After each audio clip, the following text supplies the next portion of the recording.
بسم الله الرحمن الرحيم. الحمد لله وكفى وسلام على عباده الذين اصطفى، أما بعد فأعوذ بالله من الشيطان الرجيم. بسم الله الرحمن الرحيم. رب اشرح لي صدري ويسر لي أمري واحلل عقدة من لساني يفقه قولي. باب النهي عن البول قائما. کڑے ہو کر پیشاب کرنے سے شریعت نے منع کیا ہے۔ اس بارے میں امام ترمذی نے باب قائم کیا۔ حدثنا علی بن حجر قال اخبرنا شریک عن المقدام عن ابیہ عن عائشہ قالت من حدثکم ان النبی صلی اللہ علیہ وسلم کان یبول قائما، جس نے تمہیں بتایا کہ رسول اللہ صلی اللہ علیہ وسلم نے کڑے ہو کر پیشاب کیا تو فلا تصدقوه، ان کی تصدیق نہ کیا کرے، کیونکہ رسول اللہ صلی اللہ علیہ وسلم ما کان یبول الا قاعدا، وہ بیٹھ کر پیشاب کرتے تھے، قضاء حاجت کرتے تھے۔ رسول اللہ صلی اللہ علیہ وسلم صرف بیٹھ کر قضاء حاجت کرتے تھے۔ تو یہ اس حدیث سے معلوم ہوتا ہے کہ کھڑے ہو کر پیشاب کرنا یہ رسول اللہ کا طریقہ نہیں تھا۔ لیکن یہ جو حدیث ہے یہ صرف عائشہ کے علم کے اوپر محصور ہے۔ عائشہ کو پتہ نہیں تھا رضی اللہ عنہا، باقی صحابہ سے ثابت ہے کہ رسول اللہ نے کھڑے ہو کر پیشاب کیا، تو یہ جائز ہے۔ اور عائشہ رضی اللہ عنہا نے نفی کیا۔ اس طرح ہوتا تھا کہ کبھی کوئی صحابی نے کوئی عمل ثابت کیا رسول اللہ کے لیے، دوسرے صحابی نے نفی کیا، تو اس میں دیکھا جاتا ہے کہ کس کا قول زیادہ معتبر ہے۔ مثال کے طور پر آپ دیکھیں کہ جو رسول اللہ علیہ السلام نے میمونہ کے ساتھ نکاح کیا تھا، تو کیا وہ نکاح احرام کے حالات میں تھا یا وہ احرام کے حالات میں نہیں تھا؟ تو عبداللہ بن عباس کہتے ہیں تزوج النبی صلی اللہ علیہ وسلم میمونہ وہو محرم، رسول اللہ نے میمونہ کے ساتھ نکاح کیا احرام کے حالات میں نکاح درست نہیں ہے، لیکن میمونہ خود کہہ رہی ہے کہ رسول اللہ نے میرے ساتھ نکاح کیا اور وہ احرام میں نہیں تھا۔ تو اس سے ثابت ہوتا ہے کہ ہم کس کی بات مان لے بھائی؟ میمونہ کی بات مانیں گے، کیونکہ شادی میمونہ کی ہوئی ہے نا، عبداللہ ابن عباس رضی اللہ عنہما کی تو نہیں ہوئی ہے۔ اسی وجہ سے اگر کہ عبداللہ ابن عباس کی حدیث صحیح مسلم کے اندر ہے، لیکن اس کے اوپر علماء نے عمل نہیں کیا۔ یہاں پر عائشہ رضی اللہ عنہا فرما رہی ہے کہ نبی صلی اللہ علیہ وسلم نے کبھی بھی کھڑے ہو کر پیشاب نہیں کیا، قضاء حاجت نہیں کی۔ تو یہ جو ہے یہ اس کو ہم عائشہ کے علم کے اوپر محمود کریں گے کہ پیغمبر علیہ السلام نے شاید گھر میں ایسا نہیں کیا، باہر تو ثابت ہے۔ مثلا مغیرہ ابن شعبہ کی حدیث ہے، اور اسی طرح حذیفہ بن الیمان کی حدیث ہے کہ اتى النبی صلی اللہ علیہ وسلم سباتة قوم فبال قائما، رسول اللہ ایک جگہ آیا اور کھڑے ہو کر پیشاب کیا۔ وفی الباب عن عمر و بریدہ، اس حوالے سے عمر سے بھی روایت ہے اور بریدہ سے بھی روایت ہے۔ اور عائشہ کی حدیث احسن شیء فی الباب، وہ سب سے صحیح حدیث ہے اس مسئلے کے حوالے سے۔ وحدیث عمر انما روی من حدیث عبد الکریم ابن ابی المخارق، اور جو عمر رضی اللہ عنہ کی حدیث ہے وہ عبد الکریم ابن ابی المخارق کی سند سے روایت ہے، جنہوں نے نافع سے لیے، انہوں نے ابن عمر قال رآنی النبی علیہ السلام ابول قائما، عمر نے کہا کہ رسول اللہ نے مجھے دیکھا کہ میں کھڑے ہو کر پیشاب کر رہا ہوں۔ فقال یا عمر، انہوں نے کہا اے عمر لا تبل قائما، کھڑے ہو کر پیشاب نہ کرنا۔ فما بلت قائما بعد، میں نے اس کے بعد یہ ایسا کام نہیں کیا۔ وانما رفع هذا الحديث عبد الکریم ابن ابی المخارق، ضعیف ہے یہ عبد الکریم ابن ابی المخارق، اس کے اندر راوی ہے، تو عمر رضی اللہ عنہ کی یہ جو حدیث ہے ثابت نہیں ہے۔ اسی طرح وروا عبید اللہ عن نافع عن ابن عمر قال عمر نے کہا ما بلتو قائما منذ اسلمت، جب سے میں نے اسلام ایکسپٹ کیا میں نے کھڑے ہو کر پیشاب نہیں کیا۔ اور یہ حدیث عبد الکریم کی حدیث سے زیادہ صحیح ہے۔ یعنی عمر رضی اللہ عنہ کا یہ جو عمل ہے کہ کھڑے ہو کر پیشاب نہیں کرنا، یہ دو طرق سے روایت ہے، ایک عبد الکریم کی طریق سے جو کہ ضعیف ہے، اور ایک اس طریق سے۔ اور حدیث بریدہ جو ہے وہ غیر محفوظ ہے۔ یعنی امام ترمذی کہنا چاہتے ہیں کہ کھڑے ہو کر پیشاب نہ کرنے کے حوالے سے تین طرح حدیث ہے، ایک عائشہ کی حدیث ہے جو بالکل صحیح ہے، اور ایک عمر رضی اللہ عنہ کا عمل ہے کہ نہ کرنا، وہ دو سندوں سے ہے، ایک سند ضعیف ہے اور ایک سند صحیح ہے، اور ایک بریدہ کی حدیث ہے جو کہ غیر محفوظ ہے۔ ومعنى النہی عن البول قائما، امام ترمذی کہتے ہیں کہ کھڑے ہو کر پیشاب کرنے سے منع کا مطلب یہ ہے علی التأدیب لا علی التحریم، یعنی یہ صرف ادب کے لیے منع ہے، تحریم کے لیے منع نہیں ہے۔ اگر کسی نے کھڑے ہو کر پیشاب کیا تو یہ حرام نہیں ہے، صرف ادب کا خلاف ہے۔ لیکن میں کہتا ہوں کہ ابھی آگے امام ترمذی ایک اور باب قائم کرے گا کہ کڑے ہو کر پیشاب تو رسول اللہ علیہ السلام سے ثابت بھی ہے. اسی طرح محدثین کا یہ طریقہ ہے، خاصتاً امام نسائی کا، کہ وہ ایک باب قائم کرتا ہے کہ رسول اللہ علیہ السلام نے اس کام سے منع کیا، پھر دوسرا باب قائم کرتے ہیں کہ رسول اللہ نے اس کی اجازت دی. تو اس وقت پھر محدثین یہاں پر تردد کے شکار ہوتے ہیں کہ احادیث میں تعارض ہے، اس کو کیسے حل کرنا ہے. اوپر باب الگ ہے اور نیچے باب الگ ہے. یہاں پر آپ ترمذی کا بھی طریقہ آپ دیکھ سکتے ہیں کہ ایک دفعہ انہوں نے باب قائم کیا کہ کڑے ہو کر پیشاب منع ہے، کئی احادیث میں وارد ہے. پھر ظاہر ہے پھر اصول فقہ کا علم استعمال کر کے آپ احادیث کا جو تعارض ہے وہ دور کر سکتے ہیں. جیسے اصول فقہ کا قاعدہ ہے کہ قولی حدیث یہ فعلی حدیث پر مقدم ہے. اسی طرح قواعد استعمال کر کے آپ وہ کر سکتے ہیں. وقد روی عن عبداللہ بن مسعود قال، عبداللہ بن مسعود سے بھی نقل ہے، ان من الجفاء ان تبول وانت قائم، یہ جفا ہے کہ آپ کڑے ہو کر پیشاب کریں. ابھی دوسرا جو باب ہے وہ بالکل پہلے باب کا معارض ہے. باب ما جاء فی الرخصۃ فی ذلک، کڑے ہو کر پیشاب کے بارے میں رخصت بھی آئی ہے کہ جائز ہے اس طرح کرنا. جی. حدثنا حناد سے روایت ہے، یہ حدیث انہوں نے بیان کی. حدثنا وکیع عن الاعمش عن ابی وائل عن حذیفہ ان النبی صلی اللہ علیہ وسلم اتا سباتة قوم، رسول اللہ صلی اللہ علیہ وسلم ایک قوم کی سباتے کے پاس آیا. سباتہ یعنی جہاں پر لوگ گندگی وغیرہ پھینکتے ہیں نا. فبال علیہا قائما، وہاں پر کڑے ہو کر قضاء حاجت کی. فأتیتہ بوضوء، میں نے رسول اللہ صلی اللہ علیہ وسلم کو پانی پیش کیا. وضوء کا مطلب پانی ہے، واو کے اوپر زبر ہے. فذهبت لأتأخر عنہ، اور میں پیچھے ہٹ گیا. فدعانی، رسول اللہ نے مجھے دعوت دی، آواز دی. حتی کنت عند عقبیہ، حتی کہ میں ان کے قدموں کے پاس کڑا ہوا. فتوضأ، آپ علیہ السلام نے وضو کیا. ومسح علی خفیہ، اور موزوں پر مسح کیا. اس سے کیا معلوم ہوتا ہے کہ کڑے ہو کر پیشاب کرنا جائز ہے. وسمعت الجارود يقول سمعت وكيعا يحدث بهذا الحديث عن الأعمش. جی ہاں. وهذا اصح حدیث روی عن النبی صلی اللہ علیہ وسلم فی المسح، یہ سب سے صحیح حدیث ہے جو کہ مسح علی الخفین کے بارے میں روایت ہے. اور اسی طرح اور بھی طرق امام ترمذی ذکر کرتا ہے. وروى حماد بن ابی سلیمان وعاصم بن بہدلہ عن ابی وائل عن المغیرہ بن شعبہ وحدیث ابی وائل عن حذیفہ اصح. یعنی یہ جو حدیث ہے کہ رسول اللہ علیہ السلام نے کھڑے ہو کر پیشاب کیا، دو صحابہ سے روایت ہے، مغیرہ ابن شعبہ اور حذیفہ بن الیمان. یہ بات یاد رکھیں، جب ایک حدیث دو صحابہ سے روایت ہو جیسا یہاں پر ہے، اور مثلا اذا بلغ الماء قلتین لم يحمل الخبث، جب پانی دو مٹکے ہو جائے تو اس میں نجاست اثر نہیں کرتی. یہ حدیث عبداللہ ابن عمر سے بھی روایت ہے، عبید اللہ ابن عمر سے. تو اس کو بعض علماء تعارض سمجھتے ہیں، علت سمجھتے ہیں، لیکن یہ علت قادحہ نہیں، اس میں جمع ہو سکتا ہے. اور یہ بات مقبل الوادعی حفظہ اللہ کی کتاب احادیث معلّ ظاہرها الصحہ، اس میں انہوں نے یہ بات کی ہے یہاں پر کہ مغیرہ بن شعبہ کی جو حدیث ہے اور حذیفہ بن الیمان، اس میں کوئی تعارض نہیں ہے، دونوں صحابہ سے روایت ہے، دونوں صحابہ نے یہ عمل دیکھا ہوگا اور اس میں کوئی ٹکراؤ نہیں ہوتا. اس کو آپ جمع کر سکتے. وقد رخص قوم من اہل العلم فی البول قائما، بہت سارے علماء نے کھڑے ہو کر پیشاب کی اجازت دی ہے. اور یہاں پر آپ نے دیکھا عائشہ رضی اللہ عنہا اور عمر نے منع کیا تھا کہ کھڑے ہو کر پیشاب نہیں کرنا چاہیے، اور یہاں پر اجازت ملی. تو انشاءاللہ میرا بھی ذہن یہ بن رہا ہے کہ عائشہ رضی اللہ عنہا کو معلوم نہ تھا کہ پیغمبر صلی اللہ علیہ وسلم نے اس کی اجازت دی ہے. اور یہ اس وجہ سے جس کے پاس علم زیادہ ہوتا ہے نا کسی واقعے کا، ان کی بات مانی جائے گی. اس مسئلے میں ہم مغیرہ بن شعبہ، حذیفہ بن الیمان کے حدیث پر عمل کرتے ہیں اور عائشہ رضی اللہ عنہا کے حدیث کو ترک کریں گے، یا ہم کہیں گے کہ وہ جو رسول اللہ صلی اللہ علیہ وسلم کا عمل گھر کے اندر تھا اور گھر کے باہر انہوں نے جواز. اور احناف تو اس کو بالکل نہیں مانتے. احناف کہتے ہیں رسول اللہ علیہ السلام بیمار تھے اور انہوں نے اس لیے کھڑے ہو کر پیشاب کیا اور کسی اور کے لیے اجازت نہیں ہے یہ. اسی طرح احناف جلسہ استراحت کے مسئلے میں بھی کہتے ہیں کہ وہ پیغمبر علیہ السلام نے پوری زندگی دوسری رکعت میں کے لیے جانے کے لیے استراحت نہیں کی، جلسہ استراحت نہیں کی ہے. دوسری رکعت کے لیے جب ہم کھڑے ہوتے ہیں تھوڑے سے بیٹھتے ہیں اہل حدیث.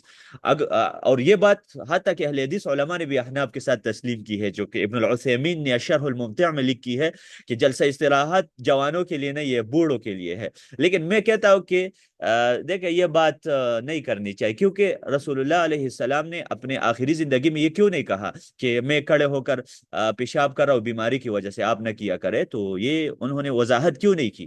اور اسی طرح انہوں نے کیوں نہیں کہا کہ میں بڑھاپے کی وجہ سے جلسہ استراحت کر رہا ہوں تو آپ لوگ نہ کیا کرے؟ اسی وجہ سے یہ جب وضاحت نہیں کیا ہے رسول اللہ صلی اللہ علیہ وسلم نے، تو کسی کو حق نہیں ہے کہ وہ اس کو خاص کرے ان کے ساتھ۔ خاص کرنے کے لیے کوئی دلیل کی ضرورت ہوتی ہے کہ وہ جب بھی آپ کوئی عمل کو خاص کرتے ہیں تو آپ کے پاس کوئی دلیل ہو۔ مثال کے طور پر 4 شادیوں سے زیادہ جائز ہے رسول اللہ علیہ السلام کے لیے، اس کے بارے میں ہمارے پاس قرآن مجید کے صریح آیات اور رسول اللہ علیہ السلام کے احادیث موجود ہے کہ 4 شادیوں سے زیادہ جائز نہیں ہے۔ اور اسی طرح کوئی لڑکی اپنے آپ کو ہبہ کر سکتی ہے، وہ بھی قرآن نے کہا ہے کہ خالصۃ لک من دون المؤمنین وامرأۃ ان وهبت نفسها للنبی ان اراد النبی ان یستنکحها خالصۃ لک من دون المؤمنین، یہ صرف آپ کے لیے خاص ہے، خصوصیت کے لیے دلیل لانی چاہیے۔ اس کے بعد 10 نمبر باب ہے، باب فی الاستتار عند الحاجہ، قضاء حاجت کے ٹائم اپنے آپ کو چھپانا چاہیے۔ استتار کا مطلب ہے لوگوں کی نظروں سے دور جائے۔ حدثنا قتيبة بن سعيد قال حدثنا عبد السلام بن حرب عن الأعمش عن أنس قال كان النبي عليه السلام إذا أراد الحاجة، جب رسول اللہ قضاء حاجت کا ارادہ کرتا تھا، لم يرفع ثوبه، تو اپنا کپڑا نہیں اٹھاتا تھا، حتى يدنو من الارض، جب تک وہ زمین کے قریب نہ جائے۔ زمین کے قریب جاتا تھا یعنی دور، اس ٹائم تو واش روم نہیں ہوتا تھا، ظاہر ہے صحرا میں جانا، تو صحرا میں تب اپنا کپڑا اٹھاتا تھا جب یعنی وہ بیٹھتے تھے قضاء حاجت کے لیے جب زمین کے قریب جاتا تھا۔ هكذا روى محمد بن ربيعان الأعمش عن انس هذا الحديث، یہ حدیث محمد بن ربيعان اعمش سے اور انہوں نے انس سے، وروى وكيع والحماني عن الأعمش قال قال ابن عمر كان النبي صلی اللہ علیہ وسلم۔ اب یہاں پر یہ دوسری شاہد لا رہا ہے، اوپر حدیث انس کے ہے اور یہ نیچے حدیث یہ عبداللہ ابن عمر کے ہے۔ اذا اراد الحاجت لم يرفع ثوبه، رسول اللہ صلی اللہ علیہ وسلم اپنا کپڑا نہیں اٹھاتا تھا، یعنی کپڑا اٹھانے کا مطلب کیا ہے یہاں پر کہ قضاء حاجت کے لیے نہیں بیٹھتے تھے۔ ظاہر ہے قضاء حاجت کے لیے جب آپ بیٹھتے ہیں تو اپنے کپڑے کو اٹھاتے ہیں یا مطلب کھولنا، حتی یدنو من الارض، جب تک زمین کے قریب نہ جاتا۔ وکیل الحدیثین مرسل، یہ دونوں احادیث مرسل ہے۔ مرسل کا کیا مطلب ہوتا ہے کہ مثلا میں کہو کہ قائد اعظم رحمہ اللہ نے مجھے یہ بات بتائی ہے، آپ کہیں گے آپ تو بچہ ہے، کہاں ملے ہیں آپ ان سے؟ اور یہ مرسل حدیث ہوتی ہے کہ راوی کسی شخص سے ملا نہیں ہے اور ان سے روایت لے رہا ہے۔ لم يسمع الاعمش من انس، اعمش کا سماع انس بن مالک سے ثابت نہیں ہے، ولا من احد من اصحاب النبی صلی اللہ علیہ وسلم، اعمش تابعی نہیں ہے، وہ کیسے انس سے روایت کر رہا ہے؟ وقد نظر الى انس بن مالک قال رأيته يصلي فذكر عنه حكاية في الصلاة، اور اعمش سے نقل ہے کہ میں نے انس کو دیکھا وہ نماز پڑھ رہا تھا۔ اور اعمش کا نام، یہ بہت بڑا عالم ہے، اعمش کا مطلب ہے چھوٹے آنکھوں والا، کیونکہ ان کے آنکھیں چھوٹے چھوٹے تھے نا۔ ان کا اپنا نام ہے سلیمان ابن مہران ابو محمد الکاہلی، بڑا محدث ہے اور بخاری مسلم کا راوی ہے۔ اعمش کان ابی حمیلا فورثه مسروق، میرا والد حمیل تھا۔ جی یہاں پر آپ دیکھ سکتے ہیں حمیل کا لفظ استعمال ہوا ہے، یہاں پر آپ دیکھیں حاشیہ میں، حمیل کا مطلب ہے هو الذي يحمل الصغير ولم يولد في الاسلام، یعنی جو چھوٹا ہوتا ہے اور ان کو ملک سے اٹھایا جائے، جی اسلام میں پیدا نہیں ہوا ہے۔ فورثه مسروق، یعنی میرا جو والد تھا وہ اصل میں مسلمان نہیں تھا، وہ کسی ملک سے لایا گیا تھا۔ میرا سلیمان کہتے ہیں کہ امام اعمش کہتے ہیں کہ جو میرا والد تھا مہران، وہ حمیل تھا، کسی ملک سے لے کے آیا گیا تھا۔ فورثه مسروق، مسروق نے ان کا اپنا وارث بنایا تھا۔ مسروق ابن الاجدع مشہور راوی ہے خاصتا تفسیر کے باب میں، اور انہوں نے کہا کہ اتقوا التفسیر فإنه من روایت اللہ، تفسیر اللہ کی طرف سے روایت ہے تو اللہ سے ڈرا کرے، تفسیر سے ڈرا کرے، تفسیر کے باب میں نہیں جانا، ترجمے کے باب۔ باب فی کراہت الاستنجاء بالیمین، دائیں ہاتھ سے استنجا کرنا حرام ہے۔ یہ حدثنا محمد بن ابي عمر المكي قال حدثنا سفيان بن عيينة عن معمر عن يحيى بن ابي كثير عن عبد الله بن ابي قتادة عن ابیہ ان النبی صلی اللہ علیہ وسلم نہا ان یمس الرجل ذکرہ بیمینہ، پیغمبر نے منع کیا کہ ایک شخص اپنے شرمگاہ کو دائیں ہاتھ سے ٹچ کرتا ہے۔ اور اس باب میں عائشہ کی حدیث بھی ہے، سلمان فارسی کی حدیث بھی ہے، ابو ہریرہ اور سہل بن حنیف سب صحابہ سے یہ حدیث روایت ہے۔ جی ہاں، ہذا حدیث حسن صحیح، یہ حدیث حسن صحیح ہے۔ اور ابو قتادہ کون ہے؟ صحابی ہے، ان کا اپنا نام کیا ہے؟ حارث بن الربعی ان کا نام ہے۔ اچھا، امام ترمذی جب حدیث ذکر کرتے ہیں تو اکثر اس کے بعد لکھتا ہے اس حدیث پر علماء کا عمل ہے، کیونکہ کبھی کوئی حدیث صحیح ہوتی ہے لیکن اس پر علماء کا عمل نہیں ہوتا۔ مثال کے طور پر پیغمبر نے دو نمازوں کو جمع کیا، امام ترمذی کہتا ہے کہ اس حدیث پر علماء کا عمل نہیں ہے بغیر عذر۔ اس طرح اور بھی کچھ احادیث ہے جس پر علماء کا، کبھی ایک حدیث ضعیف ہوتی ہے لیکن اس پر علماء کا عمل ہے، جیسے بچے کے کان میں اذان دینے کے بارے میں حدیث ہے، وہ ضعیف ہے، اس کے اوپر علماء کا عمل ہے۔ والعمل على هذا عند اہل العلم، اس پر علماء کا عمل ہے۔ کرہ الاستنجاء بالیمین، علماء اس کو ناپسند کرتے ہیں کہ دائیں ہاتھ سے استنجا کیا جائے۔ باب الاستنجاء بالحجارت، پتھر کے ساتھ استنجا کرنا۔ استنجا کے تین طریقے ہیں، پانی کے ساتھ استنجا کرنا، اور پتھر کے ساتھ استنجا کرنا، اور تیسرا طریقہ یہ ہے کہ پتھر استعمال کر کے پھر پانی، دونوں استعمال کرے۔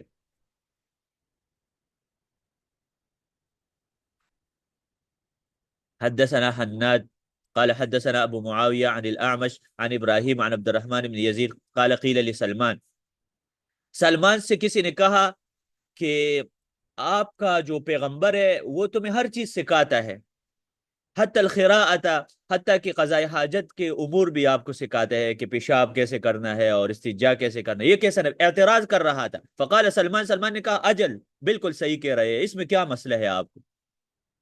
نہانا ان نستقبل القبلہ بغائط او ببول، رسول اللہ نے ہمیں منع کیا کہ قبلہ کی طرف رخ نہیں کرنا ہے، اور وان نستنجی بالیمین، اور اس سے بھی منع کیا کہ ہم دائیں ہاتھ سے استنجا نہ کرے، اور یستنجی احدنا باقل من ثلاثه احجار، اور تین پتھر سے کم استعمال نہ کرے، اور نستنجی برجیع او عظم، یا ہڈی وغیرہ سے بھی، گوبر سے بھی استنجا نہ کرے۔ یہ حدیث احناف کے اوپر رد ہے، کیونکہ کہتے ہیں کہ دو پتھر سے استنجا جائز ہے، ان کا مذہب ہے، اور ان کے پاس حدیث ہے عبداللہ ابن مسعود کی کہ رسول اللہ نے مجھے صحرا میں بھیجا کہ تین پتھر لے کے، اور مجھے دو پتھر ملا اور ایک گوبر، تو پیغمبر نے گوبر کو پھینکا، اور احناف کہتے ہیں کہ دیکھیں ہمارا مذہب ثابت ہوا کہ پیغمبر علیہ السلام نے دو پتھر سے استنجا کیا۔ لیکن حافظ ابن حجر فتح الباری میں لکھتا ہے کہ پیغمبر صلی اللہ علیہ وسلم نے ابن مسعود سے کہا تھا ابن الثالث، تیسرا پتھر لے کے آؤ، دو سے نہیں کیا ہے، صحیح حدیث سے ثابت ہے۔ اس لیے احناف کا مذہب انتہائی کمزور ہے اس مسئلے میں، اور یہ ہم بالکل، یہ نہیں ہے کہ ہم احناف کی دشمن ہیں، یا یہ نہیں ہے کہ ہم اہل حدیث کا دفاع کر کے ان کا مذہب رد کر رہے ہیں۔ حدیث بھی ہے، یہ بالکل صحیح حدیث ہے، یہاں پر بخاری میں بھی ہے کہ سلمان فارسی کہتے ہیں کہ تین پتھر سے کم استنجا نہیں کر سکتے۔ حنفیوں کا مذہب کہتے ہیں ہمارے مذہب میں کون سا مسئلہ قرآن حدیث کے خلاف ہے؟ ابھی دیکھ لیں اب یہاں پر جی، وفی الباب عن عائشہ، اور اس مسئلے میں عائشہ کی بھی حدیث ہے، اور خزیمہ ابن ثابت و جابر اور خلاد ابن صائب نے والد سے روایت کرتے ہیں، اور سلمان کے حدیث زیادہ صحیح ہے، اس لیے میں یہاں پر ذکر کر رہا ہوں۔ وہ قول اکثر اہل العلم، اکثر علماء کا، یہ ترمذی فقہ کی بھی کتاب ہے، یہ اکثر علماء کا مذہب ہے۔ رأو، وہ سمجھتے ہیں ان الاستنجاء بالحجارت یجزے، کہ صرف پتھر استعمال کر کے پانی نہ بھی استعمال کرے کافی ہے۔ وَإِن لَمْ يَسْتَنْجِ بِالْمَاءِ إِذَا أَنْقَى أَثَرَ الْغَائِطِ وَالْبَوْلِ، لیکن اس شرط کے ساتھ کہ جو پتھر ہے وہ آپ کا اثر زائل کرے۔ وَبِهِ يَقُولُ الثَّوْرِي، یہ سفیان ثوری کا بھی مذہب ہے کہ صرف پتھر استعمال کر کے کافی ہے۔ ابن مبارک اور شافعی اور امام احمد اور اسحاق کا بھی ہے۔ تو امام ترمذی کا طریقہ یہ ہے کہ مذاہب بیان کرنا، وہ مذاہب کو بیان کرتا ہے اکثر۔ جی، اس کے بعد ہم آتے ہیں باب فی الاستنجاء بالحجرین، آ گیا احناف کا مذہب، کہتے ہیں کہ دو پتھر سے استنجا جائز ہے یا نہیں۔ تو وہی حدیث لا رہا ہے جس کا جواب میں نے دیا کہ عبداللہ ابن مسعود نے دو پتھر پیش کیا تھا، لیکن رسول اللہ علیہ السلام نے ان کو کہا بھی تھا کہ تیسرا پتھر لے کے آؤ۔ ایک اور روایت میں ہے جو کہ امام ترمذی نے شاید وہ ذکر نہیں کیا ہے، ان کو علم نہیں ہے یا کیوں نہیں ذکر کیا مجھے نہیں معلوم۔ حدثنا حناد وقتیبہ قال حدثنا وکیع عن اسرائیل عن ابی اسحاق عن ابی عبیدہ عن عبداللہ، عبداللہ سے مراد ابن مسعود ہے، قال خرج النبی صلی اللہ علیہ وسلم لحاجته، پیغمبر اپنی قضاء حاجت کے لیے نکلا، فقال، مجھے کہا، التمس لی ثلاثة احجار، تین پتھر لے کے آؤ، قال فاتیته بحجرین، میں دو پتھر لے کے آیا، ووروثة، ایک گوبر، فاخذ الحجرین، تو رسول اللہ علیہ السلام نے دو پتھر لے لی، والقى الروثة، اور گوبر کو پھینکا، وقال انہا رکس، اور کہا یہ نجس ہے۔ احناف کہتے ہیں کہ اس حدیث میں ہمارے دو مسئلے ہیں، ایک مسئلہ یہ ہے کہ دو پتھر سے استنجا جائز ہے، اس کا جواب ہم نے دیا کہ نہیں، دو پتھر سے استنجا درست نہیں ہے، بلکہ ابن مسعود کو نبی علیہ السلام نے کہا تھا کہ تیسرا پتھر بھی لے کے آؤ۔